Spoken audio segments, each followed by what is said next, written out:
Hello everyone, welcome to excel in education. Friends, आज की इस वीडियो में हम लोग बात करेंगे नेशनल एजुकेशन पॉलिसी NEP 2020 की जो राष्ट्रीय शिक्षा नीति की, इसके बारे में ही हम यहाँ पर चर्चा करेंगे। ठीक है, तो आज की इस वीडियो में हम लोग एक्सप्लेनेशन है हमारा करेंट अफेयर से संबंधित जो भी प्रश्न आपके बनते हैं, जो भी आपकी चीज़ें अभी योजनाएं चलाई जा रही हैं, क्योंकि ये 2020 की पॉलिसी थी। तो अब क्या है, अब आपका 2023 आ गया है, तो इस बीच जो भी आपके सुधार हुए, जो भी कार्यक्रम चलाए जा रहे हैं, उन सभी को यहाँ डिस्कस करेंगे, प्लस प्रीवियस ईयर क्वेश्चंस और जो संभावित प्रश्न बन सकते हैं वो सारी चीज़ें यहाँ हम इस वीडियो में कवर करेंगे। ठीक है, तो आप लोग वीडियो को पूरा देखिएगा, चैनल को सब्सक्राइब कर लीजिए, टेलीग्राम चैनल को भी ज्वाइन करिए, क्योंकि वहाँ पर भी मैंने देखिए इससे संबंधित जो इसके फुल फॉर्म थे वो सारे दे दिए हैं। ठीक है, जो भी आपके पूछे जाते हैं, कई बार आ भी चुके हैं, तो वो सारी लिस्ट मैंने आपको PDF के फॉर्म में वहाँ पे दे दी है। और भी संबंधित चीज़ें जो कि आपके फर्स्ट पेपर से हैं या एजुकेशन से संबंधित, वो चीज़ें आपको सब टेलीग्राम पे मिल जाती हैं एज ए PDF। ठीक है, तो आप लोग टेलीग्राम चैनल को भी ज्वाइन करें और वीडियो पूरा देखिएगा। पसंद आती है तो लाइक और शेयर ज़रूर करके जाया करिए, हमारा भी मोटिवेशन बढ़ता है और हमारे भी चैनल को सपोर्ट मिलता है अगर आप सब्सक्राइब कर लेते हैं। ठीक है, चलिए स्टार्ट करते हैं और देखते हैं, क्योंकि करेंट अफेयर्स के टॉपिक आपको जानना ज़रूरी है। आजकल के जो क्वेश्चंस आ रहे हैं वो रहते हैं आपके सिलेबस से ही है, लेकिन करेंट का भी उसमें कुछ पार्ट रहता है, तो वो आपको जानना ज़रूरी होता है, क्योंकि सिलेबस ही इतना लेंदी है। तो स्टूडेंट्स क्या होते हैं कि करेंट के पार्ट को नहीं कवर कर पाते हैं, तो इसलिए इन चीज़ों को भी मैंने इसमें लिया हुआ है। तो चलिए आगे स्टार्ट करते हैं। देखिए यहाँ पर कह रहा है, परख की बात कह रहा है। परख का फुल फॉर्म आप जानिए, ये भी पूछा जाता है और संभावना भी है। Performance assessment review and analysis of knowledge for holistic development, ये इसका फुल फॉर्म है। ठीक है, ये क्या है, नई शिक्षा नीति, जो राष्ट्रीय शिक्षा नीति NEP 2020 था, उससे संबंधित ये एक कार्यक्रम था। तो अगर हम करंट की बात करें तो भारत सरकार ने हाल में ही माध्यमिक और उच्चतर माध्यमिक छात्रों के प्रदर्शन का आकलन करने के लिए परख का शुभारंभ किया है। ठीक है, परख देश के विभिन्न जो है राज्य अपने छात्रों का मूल्यांकन करने के लिए विभिन्न मूल्यांकन प्रक्रियाओं का पालन कर रहे हैं। तो ये क्या करेगा, असेसमेंट का काम करता है, performance assessment review and analysis of knowledge for holistic development. ठीक है, तो यहाँ पर देखिए, अब यहाँ पर क्या है कि परख क्या करेगा, छात्रों को अपने कॉलेज में प्रवेश के दौरान कठिनाइयों का सामना करना पड़ रहा है, तो परख क्या करेगा, विश्लेषण प्रक्रियाओं में एक रूपता लाएगा। ठीक है, तो यहाँ पर परख जो है ये NCERT का एक हिस्सा है, NCERT के तहत ये काम करता है। और परख को किसने लॉन्च किया था, तो NCERT ने किया था। ये क्वेश्चन यहाँ से बन सकता है, क्योंकि नई शिक्षा नीति, ये जब इस शिक्षा नीति का जब ड्राफ्ट तैयार किया था, फ्रेमवर्क तैयार किया गया था, तो इसको बनाने की एक योजना थी, लेकिन अब इसके उस पर क्रियान्वयन किया जा रहा है। तो आपको ये पता होना चाहिए कि इसको किसने लॉन्च किया है, तो NCERT। अब परख के काम क्या है, परख को 3 प्रमुख क्षेत्रों में काम करना है, जैसे कि परीक्षा सुधार, स्कूल आधारित असेसमेंट और बड़े पैमाने पर आकलन। ठीक है, तो ये अंतर्राष्ट्रीय संगठन और शिक्षा बोर्डों के साथ भी काम करेगा और परख नेशनल अचीवमेंट सर्वे भी कराएंगे। तो परख क्या है, राज्य और केंद्रीय बोर्डों को दिशा निर्देश जारी करेगा। ठीक है, ये एक डायरेक्शन देगा और विभिन्न राज्यों के स्कूली छात्रों की स्कोरिंग में असमानता को दूर करेगा। परख राज्य बोर्डों को नए मूल्यांकन पैटर्न भी प्रदान करेगा। ठीक है, तो ये इसके सारे काम हैं जो कि आपको पता होने चाहिए। आप देखिए, अब जो नई शिक्षा नीति के अंतर्गत ही UGC का 4 ईयर अंडर ग्रेजुएट प्रोग्राम चलाया गया। ठीक है, the curriculum and credit framework for 4 year undergraduate programme, इसके बारे में मैंने आपको करंट संबंधित जो भी यहाँ पर सीरीज चलाई जा रही थी उसमें भी आपको बताया था, लेकिन यहाँ पर आज थोड़ा सा डिटेल में जानिए, क्योंकि आपको क्रेडिट के बारे में भी जानना है कि जो अभी FYUP 4 year undergraduate programme जो चलाया जा रहा है, उसमें क्या क्या चीज़ें हैं, वो किस तरह से काम करता है। तो ये नया ढांचा राष्ट्रीय शिक्षा नीति 2020 के अनुरूप है, जिसमें कई प्रवेश और निकास, मतलब एंट्रेंस और एग्जिट के विकल्पों के साथ 4 वर्षीय स्नातक डिग्री की सिफारिश की गई थी। ठीक है, तो ये 4 ईयर अंडर ग्रेजुएट प्रोग्राम है।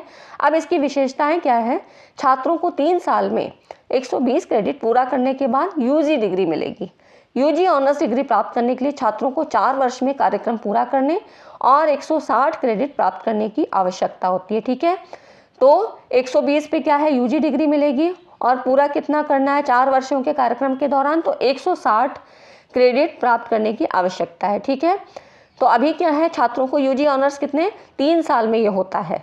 तो स्नातक स्तर पर अनुसंधान विशेषज्ञता का विकल्प चुनने के इच्छुक छात्रों के लिए पहले 6 सेमेस्टर में 75% या उससे अधिक अंक प्राप्त करने होंगे और अंतिम साल में वो क्या है, एक शोध धारा का चुनाव कर सकते हैं।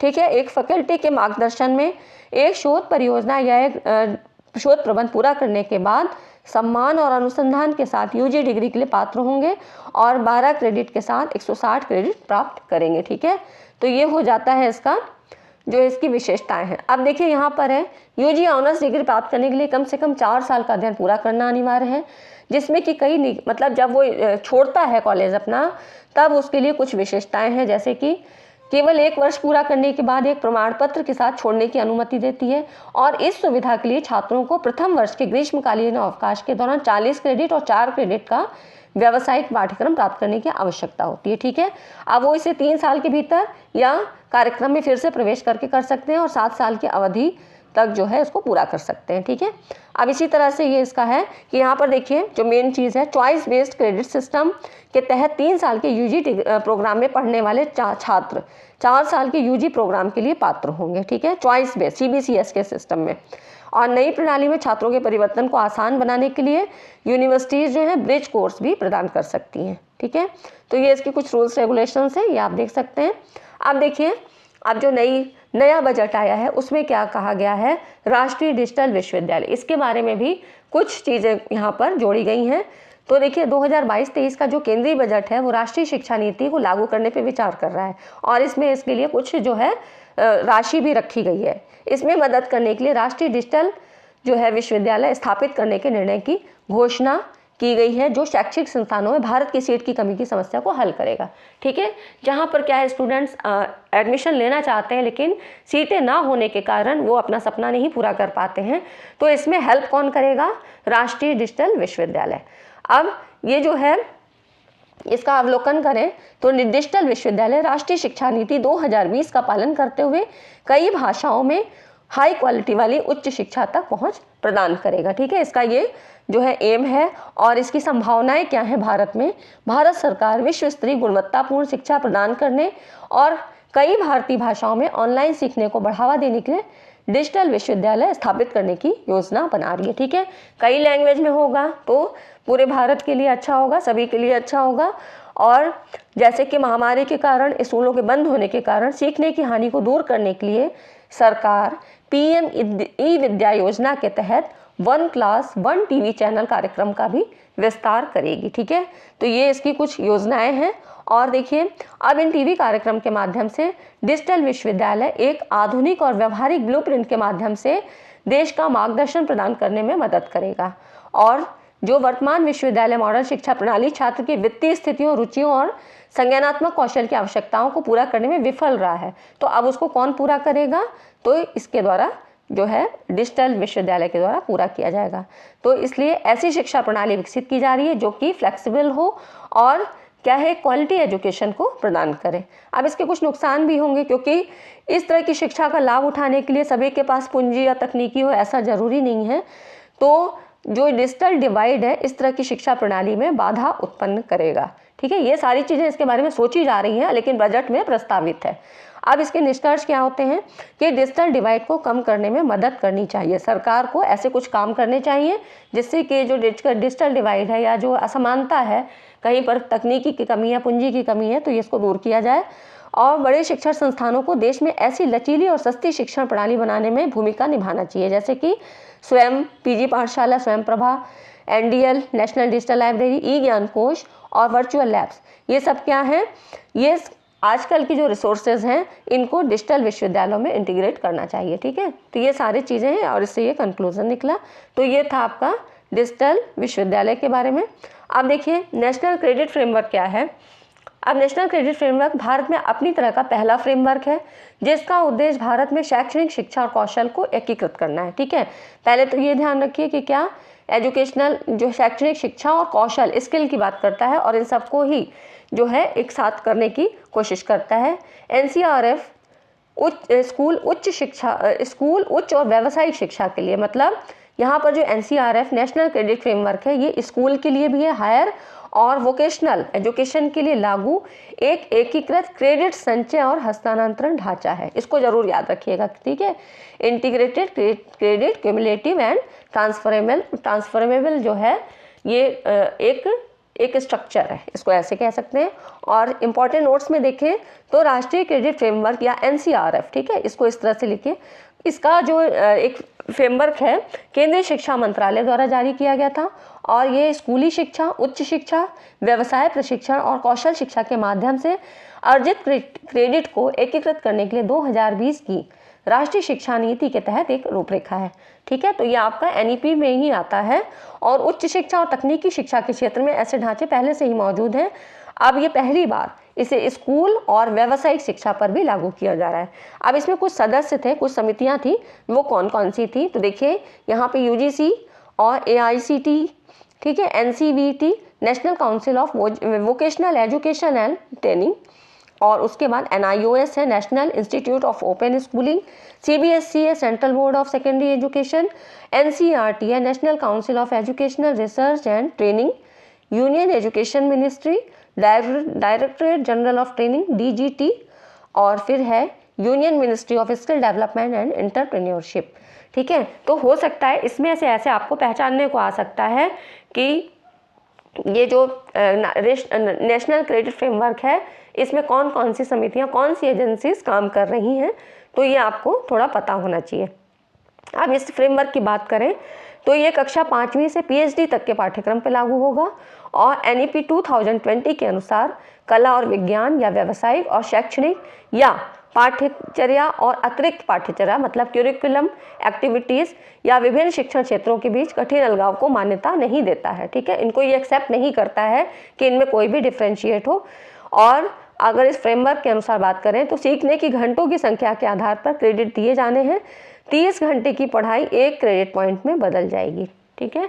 तो ये आपको एक बेसिक जानकारी थी जो कि क्रेडिट फ्रेमवर्क के बारे में दी गई है।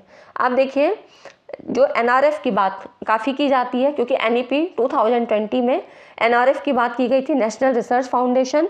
इसका उद्देश्य क्या था? भारतीय विश्वविद्यालय, कॉलेज और अनुसंधान संस्थानों में अनुसंधान और नवाचार की संस्कृति को विकसित करना है, साथ ही अनुसंधान और विकास को बढ़ावा देना, विकसित करना और बढ़ावा देना, ये इसके काम थे, ठीक है, NRF।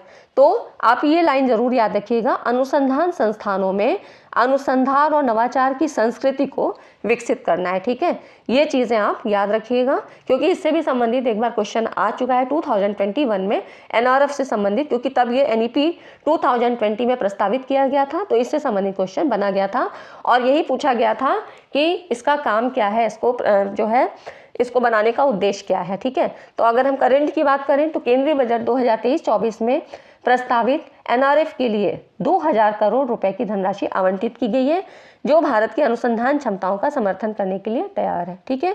तो कितना? तो 2000 करोड़ रुपए, बस इतनी चीज़ें आपको पता होनी चाहिए। अब देखिए PM श्री योजना करंट से संबंधित है, कब का है? देखिए इस योजना को शुरू करने की घोषणा प्रधानमंत्री जी ने 5 सितंबर 2022 के दिन टीचर्स डे के अवसर पर ट्वीट के द्वारा दी है। इस ट्वीट में उन्होंने कहा कि शिक्षक दिवस के अवसर पर ये नई पहल की घोषणा जो है शुरू की जा रही है और इसका फुल फॉर्म क्या है? Prime minister school for rising India, PM Shri, ठीक है, prime minister school for rising India, इसको याद रखिएगा। अब इसके तहत क्या है, पूरे भारत में 14,500 स्कूलों का विकास और उन्नयन किया जाएगा और ये सभी मॉडल स्कूल बनेंगे और इसमें NEP की पूरी जो है भावना समाहित होगी, ठीक है। तो ये NEP 2020 का ही एक प्रस्तावित कार्यक्रम है और PM श्री योजना, prime minister school for rising India, ये याद रखिएगा। अब इसके अंतर्गत क्या होंगी चीज़ें, तो ये जो स्कूल होंगे ये मॉडल स्कूल है, आपने देखा ना 14,500। अब ये स्कूल देश के मॉडल स्कूल बनेंगे जो राष्ट्रीय शिक्षा नीति की मूल भावना के अनुरूप होंगे और नवीन तरीकों पे जोर देंगे। यहाँ पर जो स्कूल होंगे प्रयोगशालाएं, स्मार्ट कक्षाएं, पुस्तकालय, खेल उपकरण, कला दक्ष, इन सब आधुनिक बुनियादी ढांचों से लैस होंगे, ठीक है। इन स्कूलों को पाठ्यक्रम में जल संरक्षण, अपशिष्ट पुनर्चक्रण, ठीक है, रेसिडुअल जो है साइकिलिंग की बात, और ऊर्जा कुशल बुनियादी ढांचे और जैविक जीवन शैली के एकीकरण के साथ ग्रीन स्कूल के रूप में भी विकसित किया जाएगा। देश के हर ब्लॉक में कम से कम एक PM श्री स्कूल बनाया जाएगा और और इन्हें पढ़ाई के लिए दूर, जिससे आम लोगों के बच्चों को भी अच्छी शिक्षा का अवसर मिले और पढ़ाई के लिए दूर न जाना पड़े। ठीक है, इस योजना के तहत देश के प्रत्येक जिले में एक माध्यमिक और एक वरिष्ठ माध्यमिक विद्यालय भी जोड़ा जाएगा।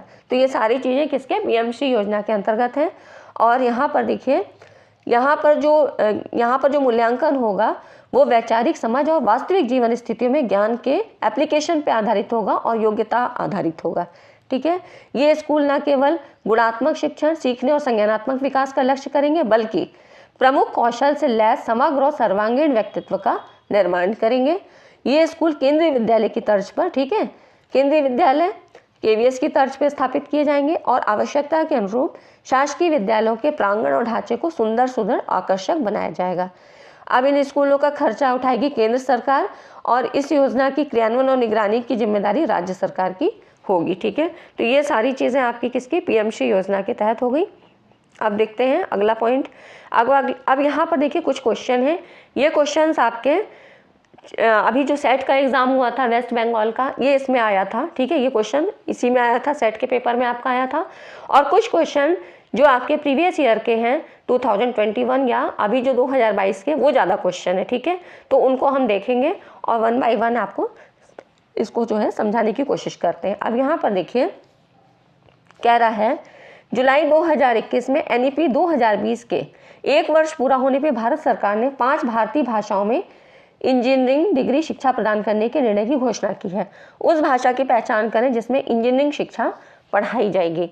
तो यहाँ पर देखिए ये कह रहा है जुलाई 2020 में 1 वर्ष क्योंकि पूरा हो गया, तो अब यहाँ से आपके कुछ क्वेश्चंस ऐसे बनते हैं जो कि योजनाएं शुरू हो गई हैं या शुरू करने की घोषणा हुई है। तो 5 भारतीय भाषाएं कौन कौन सी थी? राष्ट्रीय शिक्षा नीति के तहत देश के 14 इंजीनियरिंग कॉलेज भारतीय भाषाओं में पाठ्यक्रम को पढ़ाएंगे। ठीक है, 14 इंजीनियरिंग कॉलेज है और भारतीय भाषाएं कितनी हैं? 5। तो ये कौन कौन सी 5 भारतीय भाषाएं थी? हिंदी, तमिल, इनको आप चाहे नोट कर लीजिएगा, हिंदी, तमिल, तेलुगु, मराठी और बंगला भाषा। ठीक है, इसमें यहाँ पर पढ़ाई कराई जाएगी। देखिए याद रखिएगा, 14 इंजीनियरिंग कॉलेज है और 5 भारतीय भाषाएं हैं। ठीक है, हिंदी, तमिल, तेलुगु, मराठी और बंगला। ये एक प्रमुख कदम है, जबकि इंडियन साइन लैंग्वेज को पहली बार भाषा विषय का दर्जा दिया जाता है। और ये क्या है, क्योंकि 1 साल पूरा हो गया है तो 1 साल बाद की ये रिपोर्ट है कि यहाँ पर और क्या क्या किया जाए। तो ये 2021 में क्योंकि पूरा हो गया है, इसीलिए यहाँ पर एक जो इसका राइट ऑप्शन है ये क्या होगा? बंगला, है ना। तो क्योंकि हिंदी, तमिल, तेलुगु, मराठी और बंगला, तो यहाँ का राइट ऑप्शन क्या है? बंगाली। अब इसमें देखिए ये सेट में आपका क्वेश्चन आया था, ये भी सेट का ही क्वेश्चन है और इसी से संबंधित क्वेश्चन आपका नेट में भी आया था। तो देखिए क्वेश्चन वही घुमा फिरा के आते हैं, थोड़ा बहुत लैंग्वेज चेंज होती है, बस आपको बेसिक कॉन्सेप्ट अपना क्लियर रखना है। ठीक है, एनईपी 2020 में प्रस्तावित निम्नलिखित में से कौन सा एक छाता संस्थान, ठीक है, अम्ब्रेला जो इंस्टीट्यूट यानी भारतीय उच्च शिक्षा आयोग HECI का एक स्वतंत्र वर्टिकल नहीं है? तो यहाँ देखिए HECI जो कह रहा है भारतीय उच्च शिक्षा आयोग, तो यहाँ पर कौन एक स्वतंत्र वर्टिकल नहीं है? तो यहाँ पे इसके 4 स्वतंत्र घटक थे, जिसमें कि कौन सा नहीं है कह रहा है। तो यहाँ देखिए NHERC, ठीक है, 4 स्वतंत्र घटक में NHERC है, NAC है और यहाँ पे आपका आता है HEGC और GEC। NHERC national higher education regulatory council, ये होता है आपका NHERC होता है, और फिर आता है NAC होता है, NAC इसमें नहीं दिया है, HEGC है उच्च शिक्षा अनुदान परिषद, और GEC ये होता है जनरल एजुकेशन काउंसिल, ये नहीं होता है, विश्वविद्यालय शिक्षा परिषद ये नहीं है। ठीक है, तो इसका ये जो है राइट ऑप्शन है। और NHERC क्या करता है? यहाँ पर national higher education regulatory council, ये यहाँ पर शिक्षा की तैयारी शामिल है। और इसमें क्या होता है, क्या चीज़ नहीं होती है? कानूनी और चिकित्सा शिक्षा यहाँ पर नहीं शामिल है। इससे संबंधित क्वेश्चन भी क्योंकि पूछा गया है कि कौन सी जो है ये जो भी कंपोनेंट्स हैं इसमें कौन सा जो है नहीं शामिल है। ठीक है, तो उसमें 4 ऑप्शन थे जिसमें कि क्या नहीं शामिल है। तो NHERC में चिकित्सा और कानूनी शिक्षा, यहाँ पे लॉ की पढ़ाई नहीं शामिल है। NAC क्या करता है? नेशनल एक्रीडेशन काउंसिल, इसके बारे में आपको पता है, इसके देखरेख और निर्देशन में यहाँ पर काम होता है। और HEGC की बात करें, हायर एजुकेशन ग्रांट्स काउंसिल, तो यूनिवर्सिटी के फाइनेंस से संबंधित कामों को ये देखता है। और GEC जनरल एजुकेशन काउंसिल, ये ग्रेजुएट कैरेक्टरिस्टिक के लिए जाना जाता है, ठीक है, स्नातक शिक्षा के लिए यहाँ पे जाना जाता है। तो कौन सा इसमें नहीं है? विश्वविद्यालय शिक्षा परिषद, ठीक है। अब आगे देखिए, अगला क्वेश्चन है NEP, यहाँ पर देखिए नई शिक्षा नीति 2020 में निम्नलिखित में से किसका पाठ्यक्रम ढांचा तैयार करने का प्रस्ताव है? तो यहाँ पे कह रहा है कि विद्यालयी शिक्षा के लिए, प्रौढ़ शिक्षा के लिए, शिक्षक शिक्षा के लिए, तकनीकी शिक्षा के लिए और व्यावसायिक शिक्षा के लिए। तो यहाँ पर देखिए ये है आपका विद्यालयी शिक्षा के लिए होता है, ठीक है। उसके बाद आता है आपका प्रौढ़ शिक्षा के लिए और फिर है शिक्षक शिक्षा के लिए, ठीक है। टीचर एजुकेशन की भी बात करता है। तो ये ऑप्शन आपके किस में आ रहे हैं? A, B और C जो है इसमें आपका ये ऑप्शन ठीक है, ठीक है। अब अगला क्वेश्चन देखिए, तो यहाँ पर आप देख सकते हैं इसका आंसर। और देखिए अगला क्वेश्चन है NEP 2020 द्वारा प्रस्तावित स्कूली शिक्षा का पाठ्यक्रम और शैक्षणिक संरचना क्या है? तो आप सभी को पता है कि 5+3+3+4, ठीक है। सारे क्वेश्चन आपके आए हुए हैं, ठीक है। तो ये हो गया आपका, और इससे संबंधित चार्ट भी मैंने आगे दिया है, वो आपको याद हो जाएगा, जिसमें कई स्टेजेस हैं वो आपको पता होनी चाहिए कि फाउंडेशन स्टेज क्या है, प्रिपरेटरी स्टेज क्या है, मिडिल स्टेज क्या है, हायर क्या है। तो ये चीज़ें आपको पता होनी चाहिए, वो आपको एक चार्ट से क्लियर हो जाएगा। अब यहाँ पे देखिए नई शिक्षा नीति 2020 में विद्यालय पूर्व माध्यमिक स्तर पर GER में 100% जो है वृद्धि का लक्ष्य किस वर्ष तक के लिए रखा गया है? तो ये है आपका 2030 तक, ठीक है। यहाँ पर 2030 तक, ये आप याद रखिएगा। यहाँ पर देख लीजिए इसको, क्योंकि आपको पता है कि कस्तूरी रंगन की अध्यक्षता वाली समिति की रिपोर्ट आधारित है। और यहाँ पर नई शिक्षा नीति में विद्यालय पूर्व माध्यमिक स्तर पर GER ग्रॉस एनरोलमेंट रेशियो में 100% की वृद्धि का लक्ष्य 2030 तक पूरा करने का रखा गया है, ठीक है। जो टारगेट है ऐसे बनाए गए थे वो जरूर आप याद रखिएगा, क्योंकि वो पूछे भी गए हैं और आगे पूछे जाने की संभावना भी है, ठीक है। तो यहाँ पर देखिए अगला क्वेश्चन है, इसमें पूछ रहा है कि निम्नलिखित कथनों में से क्या NEP 2020 के बारे में सही है? तो क्या चीज़ सही है, क्या नहीं सही है? इसमें देखिए ये कह रहा है 4 वर्ष का 4 year integrated B.Ed will be a dual major holistic bachelors degree which will be the minimal degree qualification for school teacher. तो हाँ, ये सही है आपका, यह ऑप्शन सही है कि जो 4 वर्ष का जो इंटीग्रेटेड कोर्स है, इस सर्वांगीण स्नातक की डिग्री होगी जो विद्यालय शिक्षक होने की न्यूनतम डिग्री योग्यता होगी, ये ठीक है। दूसरा कह रहा है कि सभी विशेष शिक्षा संस्थानों को 2025 तक बहुविषयीय संस्थानों में परिवर्तित करना आवश्यक होगा, ये नहीं सही है। उसके बाद दूसरा है, C है इसका, विशिष्ट विषयों के साथ स्नातक डिग्री वाले विद्यार्थियों के लिए 2 वर्ष का B.Ed पाठ्यक्रम। हाँ, विशिष्ट विषय के साथ, ठीक है, ठीक है। यहाँ पर हो जाएगा स्पेशलाइज सब्जेक्ट के साथ। और फिर है D है आपका, NCERT द्वारा सेवा पूर्व शिक्षक कार्यक्रम में प्रवेश हेतु परीक्षा का संचालन किया जाएगा, तो ये सही नहीं है। और E कह रहा है 4 year undergraduate degree in specialise subject will be the pre requesting for being a school teacher, ठीक है। तो यहाँ पर विशिष्ट विषय में 4 वर्षीय स्नातक डिग्री वाले विद्यार्थियों के लिए 1 वर्ष का B.Ed पाठ्यक्रम, 1 विद्यालय शिक्षक होने के पूर्व आवश्यक शर्त होगी, ठीक है। तो ये तीनों इसके राइट ऑप्शन है, ये आप देख सकते हैं इसका आंसर। अगला क्वेश्चन देखिए, यहाँ पे कह रहा है नई शिक्षा नीति 2020 में NETF क्या होता है? नेशनल एजुकेशनल टेक्नोलॉजी फोरम, ठीक है, national educational technology forum, full form याद रखिएगा NETF, ये TF होना चाहिए। तो NETF क्या है? National educational technology forum.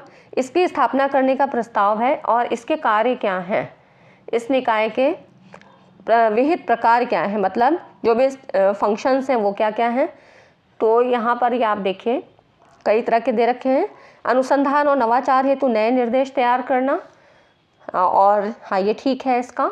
उसके बाद है अधिगम को समझने हेतु प्रौद्योगिकी के प्रयोग के संबंध में विचारों के मुक्त आदान प्रदान हेतु एक मंच मुहैया कराना, ये भी इसका फंक्शन होता है, ठीक है। और उसके बाद है भारतीय भाषाओं को बढ़ावा देने के लिए बहुभाषीय विशेषज्ञों को शामिल करना, ये इसका फंक्शन नहीं है। उसके बाद है स्वास्थ्य, परिचर्या, कृषि और जलवायु परिवर्तन के क्षेत्र में वैश्विक चुनौतियों का सामना करने के लिए AI का प्रयोग करते हुए अंतर्राष्ट्रीय अनुसंधान प्रयास करना, ये भी नहीं है।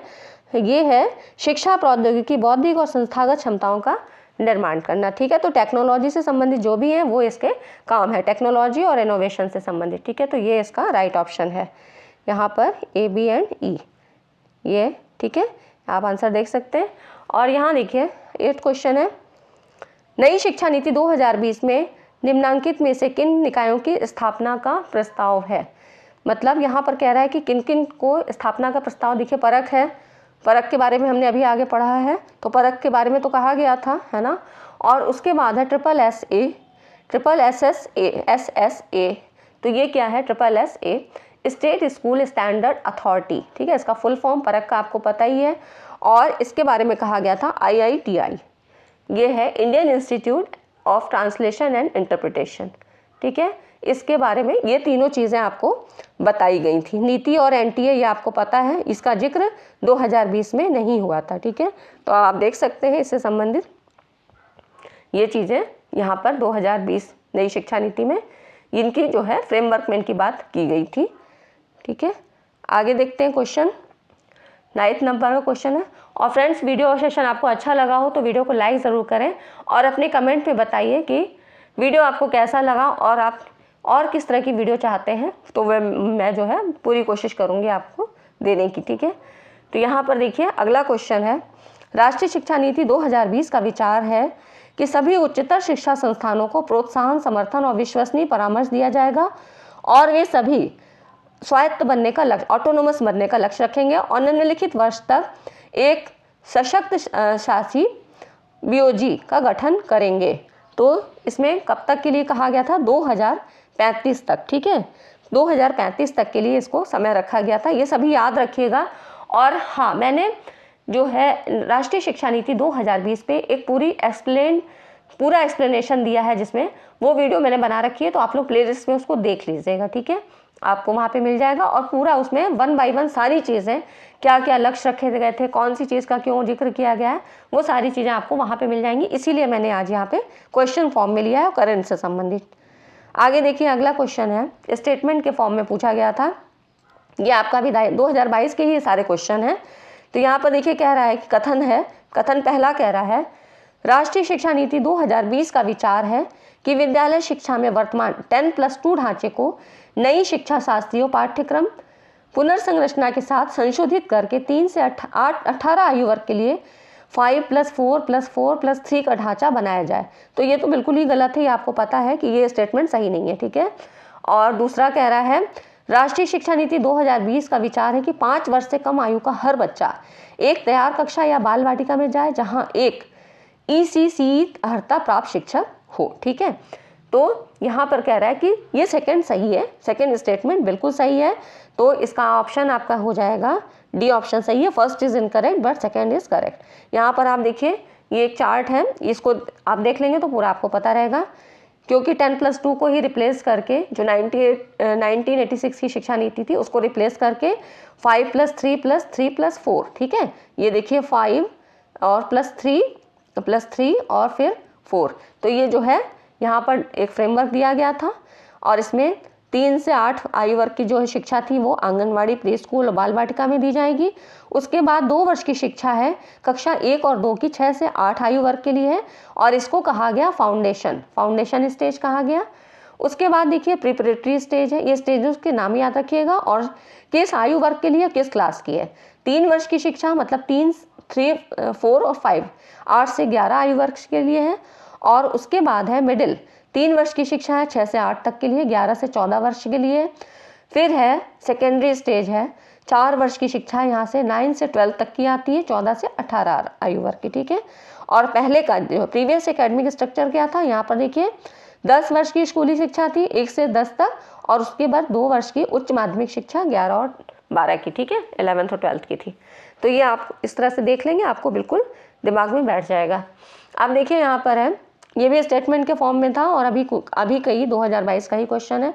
यहाँ पर कह रहा है NEP 2020 के अनुसार देश में शोध हेतु सभी निधि प्रदाता एजेंसियों का एक, यहाँ पर देखिए एक कह रहा है कि सिंगल एंटिटी फाउंडेशन NRF जो है नेशनल रिसर्च फाउंडेशन, इसको एनआरएफ में विलय कर दिया जाएगा। मतलब ये कह रहा है सभी निधि प्रदाता, मतलब जो भी फाइनेंस करती हैं एजेंसियों का एक निकाय राष्ट्रीय शोध प्रतिष्ठान एनआरएफ में विलय कर दिया जाएगा।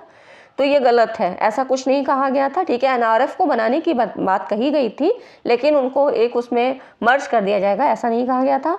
एनआरएफ का मुख्य उद्देश्य हमारे देश में गुणवत्तापूर्ण शोध को उत्प्रेरित करना है, ये सही है। ठीक है, ये वाला रॉन्ग है और लेकिन सेकेंड इज करेक्ट। तो ये आपका स्टेटमेंट हो जाएगा, इसमें फर्स्ट डी हो जाएगा, मतलब first is fault but second is true. ठीक है, तो यहाँ पर आप इसको देख लीजिएगा। और उसके बाद देखिए 12 नंबर का है, नई शिक्षा नीति के प्रमुख क्षेत्र क्या क्या हैं। तो इसमें देखिए यहाँ पर सामुदायिक महाविद्यालय की स्थापना, ये इसके अंतर्गत नहीं है। कौशल मिशन की स्थापना, ये भी नहीं। शिक्षा के क्षेत्र में संस्थानों की पुनर्संरचना, है ना, रीस्ट्रक्चरिंग की बात की गई थी। उसके बाद समग्र शिक्षा, होलिस्टिक एजुकेशन की बात की गई है और transforming the regulatory system of higher education. ठीक है, यहाँ पर हायर एजुकेशन के लिए बात की गई थी। तो ये सारी चीज़ें थी। अब इसको हम थोड़ा डिटेल में जान लेते हैं कि केंद्र सरकार ने राष्ट्रीय शिक्षा नीति 2020 को मंजूरी प्रदान की और इसमें 1986 का जो है इसको रिप्लेस करके 1986 की जो पॉलिसी थी इसको रिप्लेस करके अभी 2020 की शिक्षा नीति ने स्थान दिया। और इस नीति को डॉक्टर के कस्तूरी रंगन समिति की अध्यक्षता वाली के तहत निर्मित किया गया है। और ये क्या है, 21वीं सदी की पहली शिक्षा नीति है। ठीक है, ये तो सब हो गया इसके बारे में। ये शिक्षा नीति 60 और 86 के बाद तीसरी शिक्षा नीति है और 1992 में इसमें थोड़ा सा प्रोग्राम ऑफ एक्शन लाया गया था, मतलब जो 86 की थी उसमें कुछ सुधार किए गए थे। ठीक है, तो लेकिन शिक्षा नीतियों की बात करें तो ये तीसरी शिक्षा नीति है। इस शिक्षा नीति में केंद्र और राज्य सरकार के सहयोग से शिक्षा के क्षेत्र में जीडीपी का 6% भाग के बराबर निवेश का लक्ष्य रखा गया है। ये भी क्वेश्चन आपका पूछा गया था, इसीलिए मैंने यहाँ पर डिटेल एक्सप्लेनेशन लिया है। अब इसके प्रमुख क्षेत्र क्या हैं? शिक्षा के क्षेत्र में संस्थानों की पुनः संरचना, समग्र शिक्षा की बात करता है और हायर एजुकेशन के रेगुलेटरी सिस्टम में परिवर्तन करना, 3 भाषा फार्मूला, मतलब हिंदी, अंग्रेजी और स्थानीय भाषा में पढ़ाई कराना। इसको जरूर याद रखिएगा, इससे संबंधित क्वेश्चन आ सकता है। ई पाठ्यक्रम क्षेत्रीय भाषाओं में विकसित किए जाएंगे और 9वीं कक्षा से विद्यार्थियों को विदेशी भाषा को सीखने का विकल्प मिलेगा। ठीक है, तो ये सारी चीज़ें क्या हैं, इसके प्रमुख क्षेत्र थे। आगे देखिए, अगला क्वेश्चन कहता है कि राष्ट्रीय शिक्षा नीति में विचार किया गया है कि वर्ष 2040 तक सभी उच्च शैक्षिक संस्थानों में विद्यार्थियों की संख्या होने का क्या लक्ष्य होगा। तो यहाँ पर कह रहा है कि ये कितना होगा, तो ये होगा आपका 3000 से अधिक, इसका लक्ष्य इतना रखा गया है। यहाँ पर देखिए, यहाँ पर ये कह रहा है कि जीडीपी के 6% हिस्से के सार्वजनिक व्यय का लक्ष्य रखा गया है और इस नीति के तहत 2030 तक सकल नामांकन अनुपात को 100% बनाने का लक्ष्य रखा गया है। सारे लक्ष्यों की बात यहाँ पर की गई है। और फिर देखिए 2040 तक 3000 से अधिक विद्यार्थी होने का लक्ष्य रखा गया है। ठीक है, तो ये हो गया आपका। अगला क्वेश्चन देखिए, राष्ट्रीय शिक्षा नीति के अनुसार उच्च शैक्षिक नियामक परिषद, यहाँ पर जो कह रहा है हायर एजुकेशन रेगुलेटरी काउंसिल, इनमें से किसको छोड़कर सभी विषयों के लिए एकल बिंदु नियामक होगी। मतलब यहाँ पर कह रहा है कि single point regulator for all discipline except, किसको छोड़कर। तो यहाँ पर मैंने आपको पहले ही बताया था कि जो यहाँ पर HERC है वो किसको यहाँ पर अपनाता है, खाली चिकित्सकीय और विधिक शिक्षा की बात नहीं करता है। ठीक है, इसको हटा के बाकी सारी चीज़ों की बात की गई थी। अगला क्वेश्चन और लास्ट क्वेश्चन है आज का। तो यहाँ पर कह रहा है कि राष्ट्रीय शिक्षा नीति ने UGC को एक छत्र संगठन से प्रतिस्थापित करने की अनुशंसा की है जिसका नाम HECI होगा। इसके वर्टिकल जो कौन कौन से कंपोनेंट है, देखिए इसी को मैंने कहा था ना, आपके सेट के एग्जाम में अभी पूछा गया है और यही फिर आपका नेट के में भी पूछा गया है, जो नेट 2022 में पूछा गया है।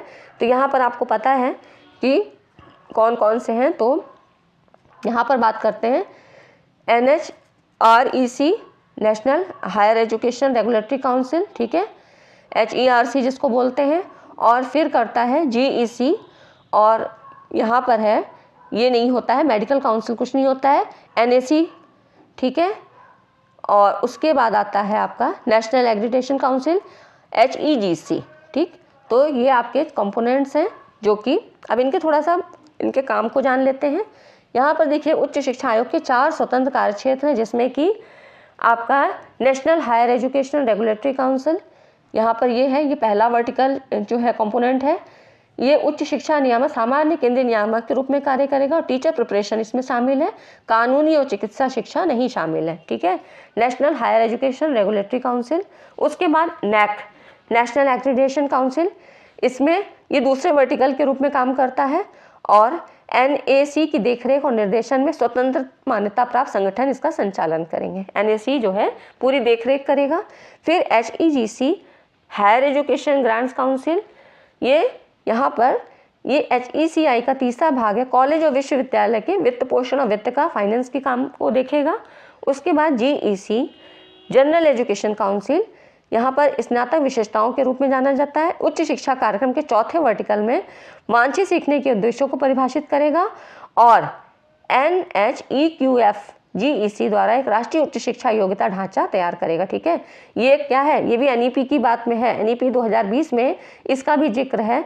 इसका फुल फॉर्म आप देख लीजिए, राष्ट्रीय उच्च शिक्षा योग्यता ढांचा, ठीक है। तो यहाँ पर ये सारे इसके फंक्शंस हो गए और किस लिए, कौन किससे संबंधित है, ये सारी चीज़ें हो गई हैं। तो ठीक है फ्रेंड्स, आज की वीडियो बस इतना ही और मिलते हैं अगली वीडियो में। उम्मीद करती हूँ ये वीडियो आपको बहुत पसंद आई होगी। वीडियो पसंद आया है तो लाइक और शेयर ज़रूर करके जाइएगा और अपने कमेंट में भी दिया करिए कि आपको वीडियो कैसी लगी। चलिए फ्रेंड्स, मिलते हैं अगली वीडियो में, तब तक चैनल पे बने रहिए। चैनल को सब्सक्राइब ज़रूर कर लीजिए, सब्सक्राइब नहीं करते हैं और देखने वालों की संख्या ज़्यादा रहती है लेकिन सब्सक्राइब नहीं करते हैं। चलिए तो सब्सक्राइब ज़रूर कर लीजिए और वीडियो को लाइक और शेयर करके जाइएगा। Thanks for watching.